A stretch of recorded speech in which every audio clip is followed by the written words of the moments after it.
I only have a few questions, Mr. Chair, since most of the questions have already been asked by Congressman Pimentel and Congressman Luistro. Mr. Colonel Mendoza, were you in the same unit as Colonel Leonardo? Hindi po. Hindi. Were you under him in any of the units that you served sa PNP? Hindi po. Hindi. Pero ang question ko lang po is, kung hindi kayo naging tao ni Colonel Leonardo in any of the units that you served in, bakit ikaw ang tinawagan niya to do this particular job? Siguro po dahil I was the former head of the Regional Drug Enforcement Unit in NCR. Doon po kami nag-impisang magkontakan. Okay. Hindi naman because noted ka for doing jobs like this? Hindi naman? Hindi po. Hindi. So out of the blue, tinawagan ka lang niya na ipagawa tong operation na to, sinasabi mo? Yun nga kasi yun nga po, Your Honor, kasi I was the security officer of the former Chief PNP, General Casculan, during that time na hindi na po ako operatiba. Okay. So ang sinabi mo kanina na in the PNP, alam mo na if operation ang sinasabi, I mean, ipapa-operate to sa'yo, it's equivalent to liquidation, sabi mo. Hindi naman po. Hindi naman po. But you testified to that earlier, yan na-mention mo. During the time na kinontak niya ako, alam ko na po kung ano yung sadya niya. Alam mo, anong sadya ni Colonel Leonardo? Kasi po, iba yung tono eh. Iba yung tono. Opo. Ba't hindi naman niya sinabi na patayin mo? Hindi, nasa listahan eh. When you say nasa listahan ng drugs watch list, panahon po yun yung war on drugs eh. So during the war on drugs, ang sinasabi mo, pag nasa listahan ka at may utos na isali sa operation, ang equivalent niyan is liquidation.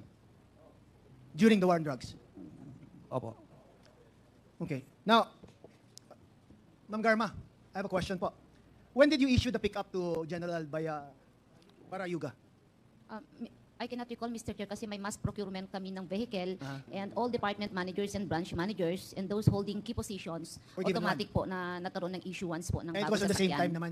Yes po, Mr. Chair. Pagbili ng sasakyan, binigyan na lang ako ng list ng logistics para i-approve ko yung distribution po. At kasama po at ang yun nga, office ng board secretary and other board of directors and managers. Okay, now I'll ask you a direct question po, Colonel Garma. During your stint as PCSO chair, how would you describe your relations with General Barayuga? Okay naman po, nag-uusap naman po kami. Wala po akong No natatandaan. conflict? None, Mr. Chair. None. So you were not the subject of any of the investigations that were being conducted or something? No, Ano naman? Mr. Chair. I could recall, Mr. Chair, nung pag-upo ko, naalala niyo po na pinatigil po lahat ng laro. That's where the President gave instruction na mag-conduct ng thorough investigation. And to my understanding po, ang NBI po ang nag-investigate. And lahat naman po ng hiningi nila, binigay ko rin naman po. I just don't know po kay Board Sec kung ano naman po yung requirement na kailangan niya i-submit as far as yung board naman is concerned, Mr. Chair. So you would describe your working relationship as professional and cordial Maganda naman? po, wala po Maganda kami naman. conflict. Yes, nag-uusap po kami. So if you cannot were to recall. ask people in the PCSO and they would describe your relationship as ganun din, sa how you described it, Yes, na Mr. okay naman? Okay naman, Mr. Chair, kasi wala po, nagre-record lang naman po yan during board meeting. It's the board who discusses all the sensitive issues. Him as the board of the, secretary, he just takes note. Okay, Wala so naman po. wouldn't it be like, how would you siguro react, no, upon hearing the testimonies of Colonel Mendoza, that it was Colonel Leonardo who gave the instructions to Colonel Mendoza na galing daw sa iyo ang utos sa pagpaligpit kay General Barayuga? Nagulat lang po ako, Mr. Nagulat Chair. lang. I didn't expect it po. So this is the first time you heard na you are being implicated in the death of General Barayuga? Yes, Mr. Chair. First time? Yes, Mr. Chair. You never heard about it before, kahit sa mga marites or chismis sa PNP? Hindi, Mr. Chair. Hindi. Okay. So you were never also investigated by any law enforcement agency as far as the death of General Barayuga is concerned? Wala po, Mr. Chair. No one asked you questions? Wala po akong maalalang may nagtanong po. Okay. Now that you heard the testimony of Colonel Mendoza, now na Colonel Leonardo supposedly directed him to do this operation on your behalf, ano ang masasabi niyo kay Colonel Leonardo po, if it is true na siya ang nagutos? Mr. Chair, hindi ko po alam yung sinasabi po niya. I cannot speculate, Mr. Chair. I'm not saying it's Mendoza. I'm saying that he was saying it was si Leonardo. Kung totoo yun na si Leonardo, how would that make you feel po, Colonel Garma? I cannot speculate, Mr. Chair, because the statement of Colonel Mendoza will lead to a crime. And Okay. I do not want to make a statement that I'm not sure whether it is right or wrong for Isn't now, that Mr. Chair. precisely what makes it more interesting? That an active serviceman would put his career at risk and testify before this committee, admitting to some wrongdoings na at the behest of, or on your request in that of the instructions of Colonel Leonardo? Don't you find that parang odd at least?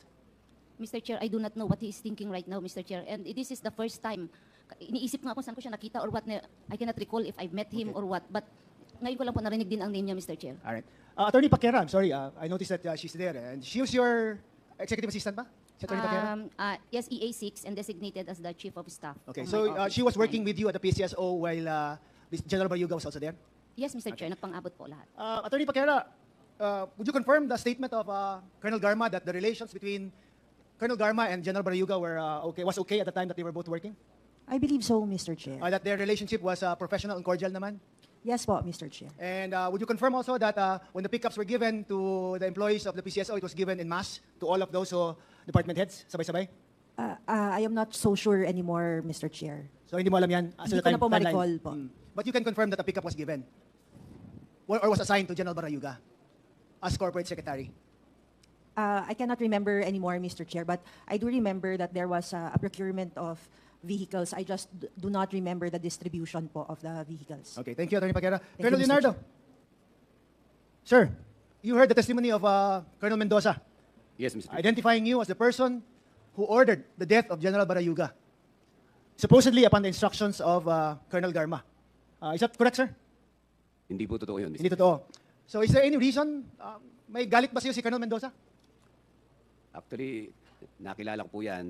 I think isang beses lang kami nag-meet. Isang beses yan. lang. I know that he's an underclass po namin. Underclass, Pero maliban doon, wala na po akong, hindi ko na po siya So no ganun working kakilala. relations with Colonel Mendoza? Wala po, Hindi mo Mr. naging Chair. tao before in your units? Hindi rin po, Mr. Chair. Hindi mo rin utusan to do something legitimate that he didn't do or something? Wala namang reason for him to be mad at you. Lalong hindi ko po siya pwedeng utusan dahil hindi ko nga po siya ganong kilala. Alam ko lang underclass po siya, Mr. Chair. So upon hearing his testimony, parang hindi ba parang nagulat ka ba or are you mad now na bakit ka dinadawit sa mga operasyon ganon or on his statement in his affidavit na ikaw yung may utos?